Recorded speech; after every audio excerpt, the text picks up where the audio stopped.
எதற்காக கார்த்திகை மாசத்துல வைக்கிறாங்க. அங்க மட்டும் இல்லை, தமிழகம் முழுக்குமே இது நடைபெறும்.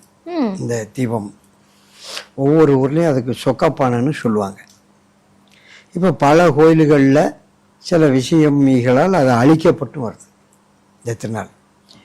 இந்த திருநாள் நடைபெறவில்லை என்றால் ஊரில் நோய் அதிகமாயிடும்.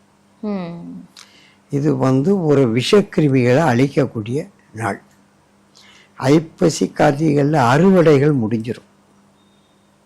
அதில் பல விஷக்கிருமிகள் அங்கேருந்து உருவாகி வெளியே வரும். அந்த வெளியே வரக்கூடியதில் நம்மளால் அடிக்க முடியாது.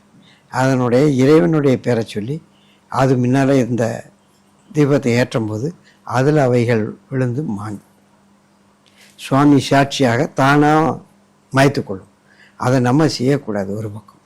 ரெண்டாவது, பலவிதமான ஆத்மாக்களுக்கு தீபம் ஏற்றுதல், அது சாந்தி அடையட்டும். இந்த லட்ச தீபம் அந்த ஆத்மாக்கள் சாந்தி அடையணும். இதை எப்படி செய்யணும்? ஒவ்வொரு வீட்டில் இருந்து எண்ணெய் கொண்டு விடணும். அப்படித்தான் அதை ஏற்றணும். நவக்கிரகங்களுடைய அணுசக்தி, அதான் சுவாமிக்கு அபிஷேகம் பண்ணும்போது நவக்கிரகங்களுக்கு வச்சுருப்பாங்க, சிம்பெல்லாம் தனித்தனியாக வச்சுருப்பாங்க. அந்த நவக்கிரகங்களை எடுத்து சுவாமியினுடைய பீடம் இருக்கு இல்லையா, அதில் ஒவ்வொரு பக்கமும் ஒவ்வொரு கிரகங்கள் இருக்கிற மாதிரி அபிஷேகம் பண்ணிடுவான். அதுதான் அதனுடைய சாராம்சம். இவங்க பூரா வழிபாடு பண்ணும்போது, சிவனோட சேர்த்து வழிபாடு பண்ணும்போது, இவங்க குடும்பத்தில் உள்ள பிரச்சனைகள், எந்த கோள்களால் எந்த கிரகங்களால் இவங்க பாதிப்பு ஏற்படுதோ அந்த பாதிப்புகள் கொஞ்சம் குறையும்.